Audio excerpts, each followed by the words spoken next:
পায়ে পা দিয়ে ঝগড়া করতে এসো না, কারো জন্যই ফল ভালো হবে না। এবার বাংলাদেশকে হুমকি দিয়ে এভাবেই মুখ খুললেন ভারতের সেনাপ্রধান জেনারেল উপেন্দ্র দ্বিবেদী। ভারতের হিন্দুস্তান টাইমস বাংলার খবরে এই চাঞ্চল্যকর তথ্য উঠে এসেছে। আর্মি ডের আগে সাংবাদিক বৈঠক করেন ভারতের সেনাপ্রধান জেনারেল উপেন্দ্র দ্বিবেদী, আর সেখানে ভারতীয় সেনাপ্রধানকে প্রশ্ন করা হয় বাংলাদেশ নিয়ে। সেখানেই তিনি স্পষ্টভাবে জানিয়ে দেন, পায়ে পা দিয়ে ঝগড়া করতে এসো না, কারো জন্যই ফল ভালো হবে না। বাংলাদেশকে এভাবেই হুমকি দিয়ে বসলেন ভারতীয় সেনাপ্রধান। ভারতীয় সেনাপ্রধান আরও বলেন, কোন রকম বৈরিতা প্রদর্শন করলে তা কোনো পক্ষের জন্যই ভালো হবে না। বাংলাদেশ ইস্যুতে এমনই বললেন ভারতের সেনাপ্রধান জেনারেল উপেন্দ্র দ্বিবেদী। আর্মি ডের আগে সাংবাদিক বৈঠকে ভারতীয় সেনাপ্রধান জানান, ভারত এবং বাংলাদেশ একে অপরের প্রতিবেশী, দুই দেশই একে অপরের জন্য কৌশলগতভাবে গুরুত্বপূর্ণ। সেই পরিস্থিতিতে কোনো বৈরিতা প্রদর্শন করা হলে তাতে কোনো পক্ষেরই লাভ হবে না। আর তাছাড়া মোহাম্মদ ইউনূসের নেতৃত্বাধীন বাংলাদেশের অন্তর্বর্তীকালীন সরকার দায়িত্বভার গ্রহণের পর এখনো পর্যন্ত কোনো পক্ষের তরফে কোনো রকম বিরূপ পদক্ষেপ করা হয়নি বলে জানিয়েছেন ভারতীয় সেনাপ্রধান। বাংলাদেশ নিয়ে প্রশ্নের জবাবে সোমবার ভারতীয় সেনাপ্রধান বলেন, বাংলাদেশের সেনাপ্রধান জেনারেল ওয়াকারুজ্জামান সম্প্রতি যে মন্তব্য করেছেন সেটা তুলে ধরতে চাই। তিনি বলেছেন যে আমাদের জন্য কৌশলগতভাবে ভারত গুরুত্বপূর্ণ, আর উল্টোটাও ঠিক। কৌশলগতভাবে বাংলাদেশ ভারতের জন্য গুরুত্বপূর্ণ। আমরা প্রতিবেশী, আমাদের একসঙ্গে থাকতে হবে। আর এটা বুঝতে হবে যে কোনো রকম বৈরিতা প্রদর্শন করলে সেটা কোনো পক্ষের স্বার্থের জন্যই ভালো হবে না। ভারতীয় সেনাপ্রধান জানান, বাংলাদেশে যখন রাজনৈতিক পট পরিবর্তন হয়েছিল তখনও পড়শি দেশের সেনাপ্রধানের সঙ্গে লাগাতার যোগাযোগ ছিল, ভিডিও কনফারেন্সের মাধ্যমে কথাও হয়েছিল। সামরিক ক্ষেত্রে দুপক্ষের মধ্যে যে সমন্বয় ছিল তা সেরকমই আছে। একমাত্র যে যৌথ মহড়া হতো সেটা বর্তমান পরিস্থিতিতে কিছুটা সময়ের জন্য স্থগিত রাখা হয়েছে। যখন পরিস্থিতির উন্নতি হবে তখন সেই যৌথ মহড়া চালানো হবে বলে জানিয়েছেন ভারতীয় সেনাপ্রধান। সেই সঙ্গে ভারতীয় সেনাপ্রধান বলেন, আমরা যখন সম্পর্কের কথা বলছি, যখন কোনো নির্বাচিত সরকার থাকবে তখন সেই বিষয়ে আমাদের কথা বলা উচিত। এখনো পর্যন্ত বাংলাদেশ সেনাবাহিনীর সঙ্গে সম্পর্ক ভালো এবং ঠিকঠাক আছে। উল্লেখ্য, শেখ হাসিনার পতনের পরে বাংলাদেশে এখন অন্তর্বর্তীকালীন সরকার দায়িত্ব সামলাচ্ছে। ভোট হবে, তারপর নির্বাচিত সরকার দায়িত্বভার গ্রহণ করবে। সেটার জন্য আরও বছরখানেক সময় লাগবে বলে ধারণা ভারতীয় সংশ্লিষ্ট মহলের। তবে ভারতীয় সেনাপ্রধান যে সময় বাংলাদেশকে সেই মন্তব্য করেছেন তখন সীমান্তে বিএসএফ এবং বিজিবির মধ্যে কিছুটা সংঘাতের পরিবেশ সৃষ্টি হয়েছে। অভিযোগ উঠেছে, মালদার বৈষ্ণবনগরের সুখদেবপুর সীমান্তে ভারতীয় ভূখণ্ডে বিএসএফ যখন কাঁটাতারের বেড়া নির্মাণ করছিল তখন বাধা দেয় বাংলাদেশের সীমান্তরক্ষী বাহিনী বিজিবি। কোচবিহারের মেখলিগঞ্জের 3 বিঘা সীমান্তে উত্তেজনা তৈরি হয়েছিল। ভারতের জায়গায় বেড়া দেওয়া নিয়ে বিজিবির সঙ্গে বিবাদ হয়, তবে বিজিবির বাধা উড়িয়েই বেড়া নির্মাণ করেন স্থানীয় বাসিন্দারা। এতক্ষণ যা শুনলেন তার পুরোটাই ছিল ভারতীয় হিন্দুস্তান টাইমস বাংলার প্রকাশিত প্রতিবেদন।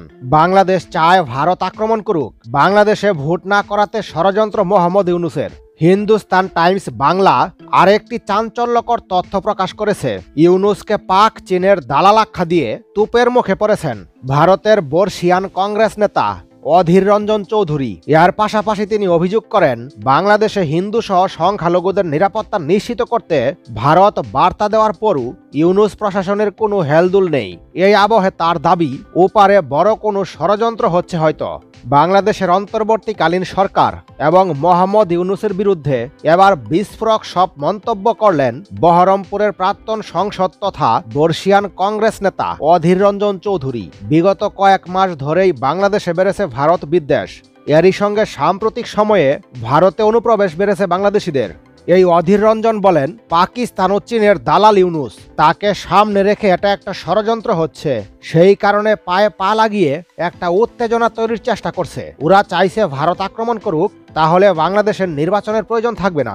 বাংলাদেশের মানুষের কাছে বলার জায়গা পেয়ে যাবে, এখন আর ভোট নয়, সরকার পরিবর্তন নয়, বলবে আমাদের দেশের শত্রু ভারতবর্ষকে মোকাবিলা করতে এক হও। হিন্দুস্তান টাইমস বাংলার প্রতিবেদনে আরও বলা হয়েছে, সম্প্রতি যুদ্ধের মহড়া সারে বাংলাদেশ সেনাবাহিনী। মোহাম্মদ ইউনূস নিজে সেই মহড়া খতিয়ে দেখেন। মহড়ার পরে ইউনূস সার্বভৌমত্ব ও স্বাধীনতার সঙ্গে সামরিক প্রস্তুতির কথা বলেন। ইউনূস বলেছিলেন, যদিও এটা বাস্তব নয়, এটা মহড়া মাত্র, কিন্তু এই মহড়া থেকেই বাস্তবের সৃষ্টি এবং প্রস্তুতি, যাতে আমরা প্রকৃত যুদ্ধে বিজয়ী হয়ে আসতে পারি। সেনাবাহিনীর মূল লক্ষ্যই হলো বিজয়ী হওয়া, দেশকে রক্ষা করা। যে কোনো মুহূর্তে যে অবস্থায় রয়েছেন, প্রয়োজনে যুদ্ধে ঝাঁপিয়ে পড়তে হবে। পূর্ণ সাহস এবং পূর্ণ প্রস্তুতি নিয়ে যে সমস্ত ইউনিট অংশগ্রহণ করলো, সেই সব সৈনিকদের অভিনন্দন জানাচ্ছি। যারা পরিচালনা করেছেন তাদেরকেও অভিনন্দন জানাচ্ছি। ক্রমাগত বাহিনী আরো সুন্দরভাবে গড়ে উঠবে এমনটা আশা করছি। এই মহড়া দেখে আমি বুঝতে পারছি এটার আয়োজন করতে এই ডিভিশনের সব সদস্য অক্লান্ত পরিশ্রম করেছে। তাই আমি কনিষ্ঠতম সৈনিক হতে জিওসি পর্যন্ত সবাইকে ধন্যবাদ দিতে চাই। এছাড়া আমাকে এখানে মহড়ায় আমন্ত্রণ জানানোর জন্য সেনাবাহিনীর প্রধানকে বিশেষভাবে ধন্যবাদ দিতে চাই। বরাবরের মতোই বাংলাদেশের সশস্ত্র বাহিনীর দেশের সম্মান ও গৌরব অটুট রাখতে জনগণের পাশে থেকে কাজ করে যাচ্ছে। এভাবেই হিন্দুস্তান টাইমস বাংলা তাদের প্রকাশিত খবরে সত্য মিথ্যার সংমিশ্রণ ঘটিয়ে বাংলাদেশের মানুষদেরকে উস্কানি দিচ্ছে। তাদের প্রকাশিত আরেকটি চাঞ্চল্যকর তথ্য হলো অপ্রয়োজনীয় বিদেশ ভ্রমণ। ইউনূসের কিপ্টে বাংলাদেশ আসবে না অখণ্ড ভারতে। অখণ্ড ভারতে বাংলাদেশকে আমন্ত্রণ জানানোর পর বাংলাদেশ না যাওয়ায় এখন তারা বাংলাদেশকে কিপ্টে বলছে। হিন্দুস্তান টাইমস বাংলা তারা এই আরেকটি চাঞ্চল্যকর তথ্যে কি বলেছে সেটাও তুলে ধরছি। বাংলাদেশ আবহাওয়া দপ্তরের ভারপ্রাপ্ত পরিচালক মমিনুল ইসলাম জানিয়েছেন, ভারতে মৌসুম ভবনের অনুষ্ঠানে তারা যোগ দেবেন না। এই নিয়ে তাদের যুক্তি, নিজের দেশের টাকায় অপ্রয়োজনীয় বিদেশ ভ্রমণ করা থেকে বিরত থাকতে হবে, জানিয়েছে বাংলাদেশ সরকার। ভারতীয় আবহাওয়া দপ্তর মৌসুম ভবনের ১৫০তম বর্ষপূর্তি উপলক্ষে একটি বিশেষ আলোচনা সভার আয়োজন করা হয়েছিল দিল্লিতে। সেই অনুষ্ঠানে বাংলাদেশ, পাকিস্তানের মতো প্রতিবেশী দেশগুলো তার সাথে আবহাওয়া দপ্তরের আধিকারিকদেরও আমন্ত্রণ জানানো হয়েছিল। তবে সেই আমন্ত্রণ গ্রহণ করল না বাংলাদেশ। এই মৌসুম ভবনের আয়োজিত অনুষ্ঠানের নাম অখণ্ড ভারত। এই উপলক্ষেই পড়শি সব দেশের আবহাওয়া দপ্তরের আধিকারিকদের আমন্ত্রণ জানিয়েছে ভারত। আগামী 15ই জানুয়ারি আইএমডি এই অনুষ্ঠান পালন করবে। এই নিয়ে বাংলাদেশ আবহাওয়া দপ্তরের ভারপ্রাপ্ত পরিচালক মমিনুল ইসলাম শুক্রবার বলেন, ভারতের আবহাওয়া বিভাগ ১৫০তম বর্ষপূর্তি উপলক্ষে আয়োজিত অনুষ্ঠানে আমাদের আমন্ত্রণ জানিয়েছিলেন। তবে আমরা অনুষ্ঠানে যাচ্ছি না, কারণ খরচ বাঁচাতে অপ্রয়োজনীয় বিদেশ ভ্রমণ সীমিত করছে সরকার। তবে আমরা ভারতের সঙ্গে সুসম্পর্ক বজায় রাখব এবং তাদের সঙ্গে সহযোগিতা অব্যাহত রাখব। তিনি জানান, এর আগে গত ২০ ডিসেম্বর তিনি ভারত সফরে এসেছিলেন। এদিকে বাংলাদেশ তাদের প্রতিনিধি না পাঠালেও ইতিমধ্যেই ভারতের আমন্ত্রণে সাড়া দিয়েছে পাকিস্তান। এই অনুষ্ঠানে পাকিস্তান, আফগানিস্তান, মায়ানমার, ভুটান, নেপাল, শ্রীলঙ্কা এবং মালদ্বীপ সহ বেশ কয়েকটি প্রতিবেশী দেশ এবং মধ্যপ্রাচ্য ও দক্ষিণ পূর্ব এশিয়ার দেশগুলোকে আমন্ত্রণ জানিয়েছে ভারত। আইএমডির একজন শীর্ষ আধিকারিক বলেন, যে দেশগুলো আইএমডি চালু হওয়ার সময় অবিভক্ত ভারতের অংশ ছিল, তাদের সকলকেই এই অনুষ্ঠানের যোগদানের জন্য আমন্ত্রণ জানানো হয়েছে। আইএমডি প্রতিষ্ঠিত হয়েছিল ব্রিটিশ ঔপনিবেশিক শাসনের সময় 1875 সালে। 1864 সালে কলকাতায় ভয়াবহ ঘূর্ণিঝড় হয়েছিল। এরপর 1866 সালে ও 1871 সালে বর্ষায় ভেসেছিল বঙ্গ। এই আবহে বিপর্যয় সহ আবহাওয়ার পূর্বাভাস পেতে আইএমডি প্রতিষ্ঠা করেছিল ব্রিটিশরা। প্রাথমিকভাবে কলকাতায় এর সদর দফতর ছিল। পরে সিমলা এবং পুনে ঘুরে 1944 সালে দিল্লিতে স্থানান্তরিত হয় এই সদর দফতর।